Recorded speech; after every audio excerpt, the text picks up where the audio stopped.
네, 오늘은 시편 맨 마지막 150편 말씀을 통해 우리를 향한 하나님의 뜻을 함께 살펴보며 또 기도할 제목들을 또 찾아보고자 합니다. 시편의 마지막 150편은 우리가 하나님을 찬양하는 곳, 그 장소에 대해서, 또 우리가 하나님을 왜 찬양해야 하는지 그 이유에 대해서, 그리고 어떻게 우리가 하나님을 찬양하는지 그 방법에 대해서 우리에게 말씀하고 있습니다. 오늘 말씀을 통해 하나님을 찬양하는 장소가 어디인지, 또 하나님을 찬양하는 이유는 무엇인지, 그리고 어떻게 우리가 하나님을 찬양할 수 있는지 깨닫는 저와 성도님들 되시기를 바라겠습니다. 1절 말씀은 우리가 하나님을 찬양하는 곳, 찬양의 장소에 대해서 우리에게 말씀합니다. 1절 말씀 보시면 할렐루야, 그의 성소에서 하나님을 찬양하며 그의 권능의 궁창에서 그를 찬양할지어다 라고 말씀합니다. 여기에 나오는 성소는 문자적으로는 거룩한 예배의 처소를 가리킵니다. 당시에는 예루살렘 성전을 의미합니다. 그런데 신약에 넘어오면서 예수님께서는 자신의 육체를 가리켜서 성전이라고 말씀하셨습니다. 그리고 사도 바울은 이제 우리의 몸이 성령님께서 거하시는 성령의 전이라고 말씀했습니다. 예수 그리스도께서는 교회의 머리가 되십니다. 그리고 우리 한 사람 한 사람은 그 주님의 몸된 교회를 이루는 지체들입니다. 따라서 우리 한 사람 한 사람이 바로 교회라고 할 수 있습니다. 만약 코로나19 이전의 시기였다면 아마 이렇게 결론을 내렸을 것 같습니다. 우리가 예배당 안에서 찬양하고 우리의 삶에서는 우리의 마음대로 살지 말고 예배당 안에서만 찬양하고 끝나는 것이 아니라 우리 각자의 삶의 자리에서도 우리가 하나님을 찬양합시다. 우리가 교회입니다. 우리가 성전입니다. 우리의 삶의 자리에서도 계속해서 찬양의 시간을 가집시다 라고 아마 말씀을 드렸을 것 같습니다. 그런데 요즘은 우리가 잘 알다시피 코로나가 어떻게 보면 우리의 핑계가 된 것은 아닌지 돌아봅니다. 요즘 시기에는 참 모이기가 쉽지 않은 상황과 환경입니다. 그러다 보니 오히려 반대로 강조를 더 하고 싶습니다.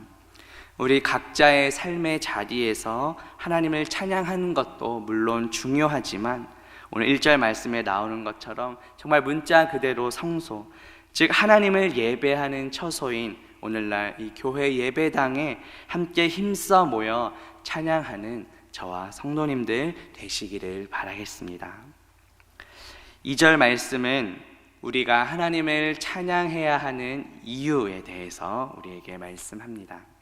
2절 말씀 보시면 그의 능하신 행동을 찬양하며 그의 지극히 위대하심을 따라 찬양할지어다 라고 말씀합니다.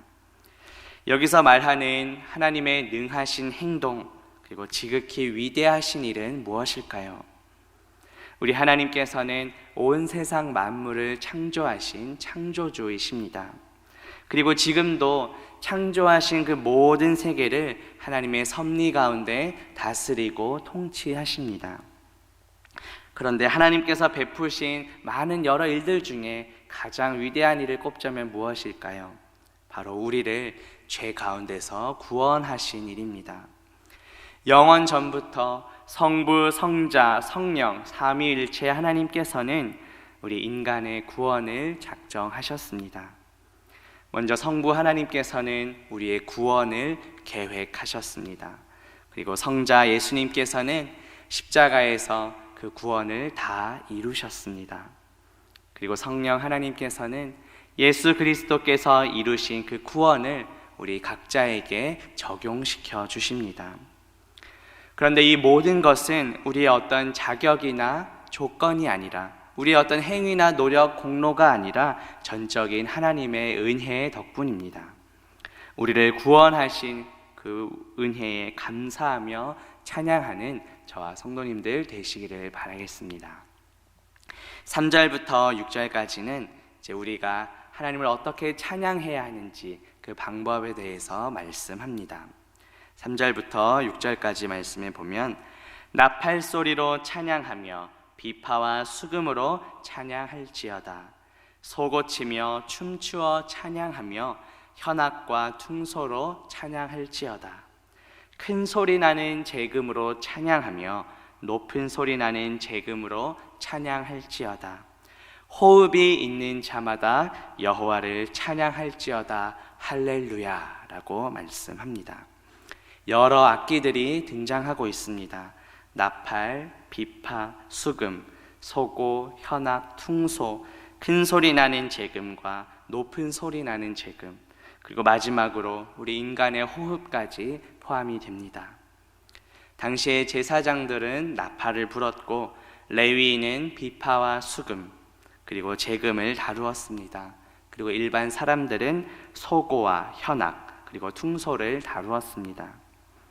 그렇다면 이렇게 꼭 악기를 다루어야만 하나님을 찬양할 수 있는 것일까요? 마지막 6절에 나오는 것처럼 호흡이 있는 모든 자들은 다 하나님을 찬양할 수 있고 찬양해야 합니다. 이 6절에 나오는 호흡은 히브리어로 네샤마라고 하는데 창세기 2장 7절에도 같은 단어가 사용됩니다. 창세기 2장 7절에 보면 여호와 하나님이 땅의 흙으로 사람을 지으시고 생기를 그 코에 불어넣으시니 사람이 생명이 되니라고 말씀합니다. 창세기 2장 7절에 하나님께서 인간에게 불어넣어 주셨던 그 생기와 시편 150편 6절에 나오는 호흡이 같은 원어로 단어입니다. 무슨 뜻입니까? 하나님께서 창조하신 모든 인간은 다 하나님을 찬양해야 한다는 뜻입니다. 하나님께서는 우리를 창조하셨을 뿐만 아니라 또 우리 각자에게 은사를 허락해 주셨습니다. 어떤 분들은 악기를 다룰 수도 있고 또 어떤 분들은 목소리로도 하나님을 찬양하게 됩니다. 이렇게 우리 각자에게 은사를 주신 이유는 무엇일까요?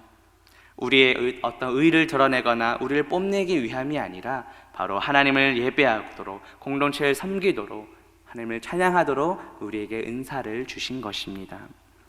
마찬가지로 우리에게 호흡을 주신 이유도 바로 하나님을 찬양하도록 하기 위함입니다. 나에게 주신 은사를 활용하여 하나님을 찬양하고 내 호흡이 닿는 그날까지 하나님을 찬양하는 저와 성도님들 되시기를 바라겠습니다.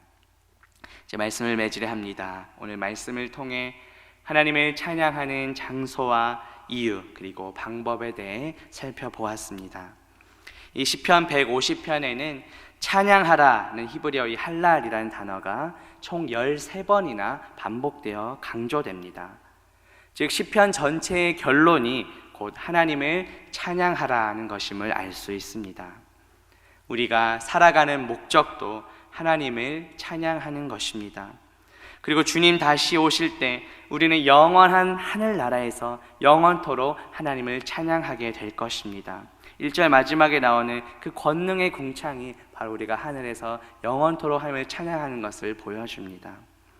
이 땅에 사는 날 동안 이 땅에서도 호흡이 닿을 때까지 구원의 은혜에 감사하며 함께 주의 예배 처소에 모여 찬양하기를 힘쓰는 저와 성도님들 되시기를 주님의 이름으로 바라겠습니다.